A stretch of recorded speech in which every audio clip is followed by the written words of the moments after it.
Well, during that time, I believed that the students who were taught calculus up to that level should make in the 700s or close to 800, but it was very unusual to have a black student to make 800 on the SAT. And so there are a lot of discussion and interest came out of that, the knowledge that had happened, and both students were accepted in Harvard and graduated from Harvard many years ago. Yes. No kidding. And so, congratulations. yes, after that, I just helped students learn how to problem solve, and that was sufficient. When I taught calculus, all my calculus students made over 700 on SAT. So I never thought of preparations, but as I began to work with more and more students and did some research on what was going on in preparing students for SAT, I found that there are a number of programs out there, a number of books have been written. And I tried some of them, but I realized that there were some ingredients that were needed that did not help our students, because most of those programs were for students who already mastered the fundamentals of mathematics, Algebra 1, Algebra 2, and so on very well. And so all they needed were techniques, strategies, and whatever. So most of the programs and books that I read about it dealt with that aspect. But they were not able to help many of our students raise their scores up to 500 and 600 and beyond. So I began working on what would it take to help our students who had low mathematics achievement do well in SAT. Mm-hmm. And out of that came my program called Conquering SAT 1 Math, and using that material, especially on an individualized basis. And this is what I'm doing basically now. I'm working with some students this summer. I worked with students all last year. Yeah. Yes, I tutor students SAT, but I do it individually because I find that the results are much better when I work with a student individually. Even when I work with groups, I reserve time to work with the students on an individual basis because it's there that you can help them with their thinking skills. The test is a test in analytical reasoning, and many students don't have a lot of experience with analytical reasoning. Analytical, and I'm an former analytical chemist, research chemist for the Department of Agriculture. And the first thing people don't understand in any field is analytical. Yes. Once I don't care what it is, you have to analyze it first. Yes. In order to solve it, you have to analyze what you have. See? And I think that's one of the keys, because your method of doing that is simplifying the problem. Yes. See, most of us, a lot of people are afraid of engineering, chemistry. The professors, they go through. They say, well, you have to make sure, you are a mathematician first, Yes. But actually, your method, and I've found, and you found too, the success is analytical. Yes. Hey, we fear things we don't know. That is true. And what is that? And I tell the students, not that you're not going to learn the math. You have to know math. Right. There's no way. I don't have any strategies. I'll answer number C most of the time and you get it right. No, nothing like that. I teach them the mathematics that they need, but I do it in a developmental approach. So it doesn't matter where they come in with me. I talk to some people who had actually taught Princeton Review approach and some of the other approaches, and they say, well, how do you get the student who's down here at this level coming in on 300 on the SAT, how do you get them raised to 500 and 600 and so on? How do you do that? Yeah. And so I knew that was an issue and a problem for a lot of our students, and many of them who come to me have already gone through some of the other noted programs, and they still haven't gotten to 500. Haven't gotten to 500 on the SAT. Right. So I knew there was a need for another approach for students who had low achievement in mathematics.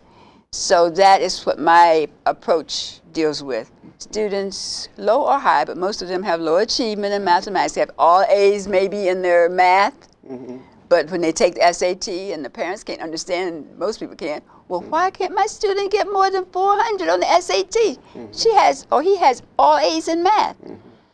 And it's because of that analytical reasoning. Right. And in addition to that, I have very simplistic strategies.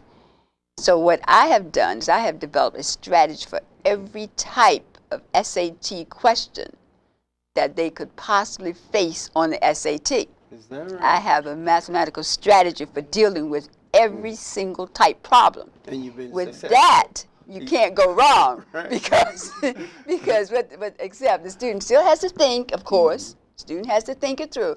But when they encounter a problem, they have a strategy that they can use. And their next problem is to make sure they work carefully through the strategy and check the reasonableness of their answer.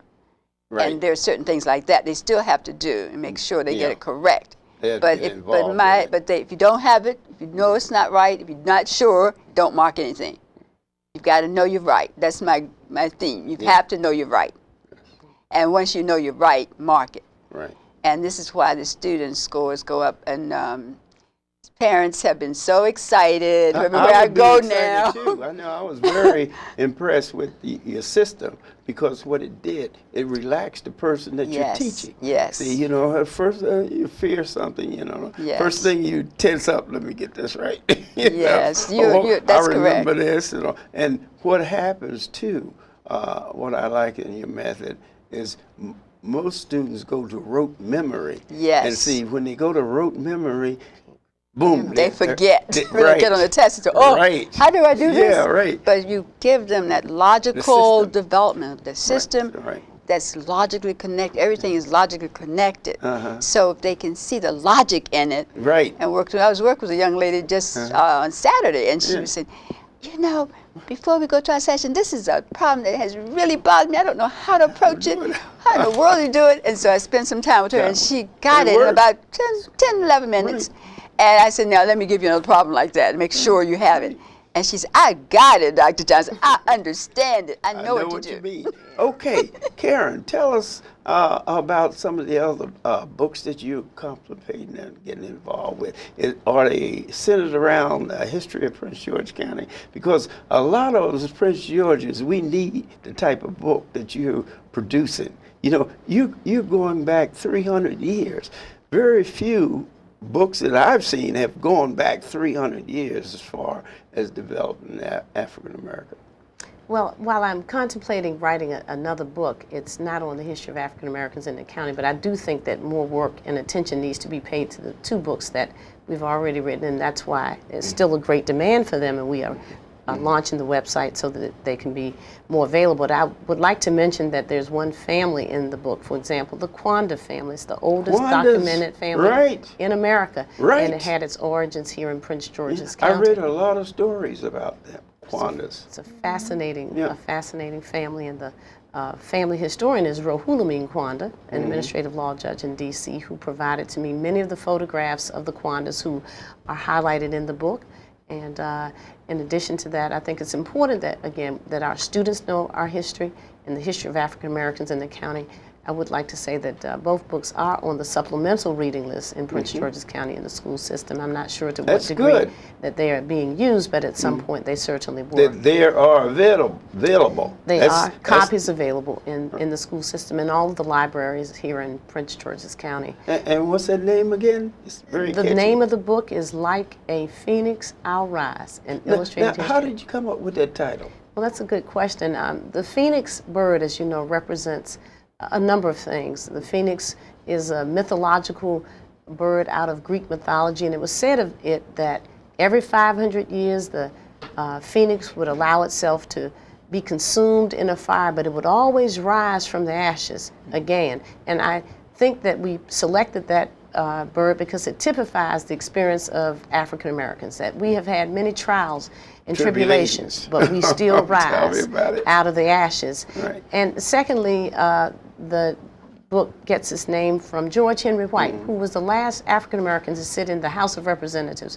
At the end of Reconstruction, and you remember his famous speech that he gave to the House of Representatives, it was very hostile, and it was this. He said, "This, Mr. Chairman, may be the Negro's temporary farewell from Congress, but let me assure you that Phoenix-like out of the ashes we shall arise again, a bleeding, broken-hearted people, full of potential force." And again, we did rise, and so fantastic. That's where it got its name. I like to end this fantastic program here, thanking Dr. Johnson and attorney Karen there. I like to congratulate you for that book. And as far as the evolutionary elders, hey, this is a good example where the ladies are way ahead of you guys. You better step up there, you know. And I want to thank both of you for being here. And I think you have done a terrific job as far as the education is concerned in Prince George County, because we need this. The young people need the example.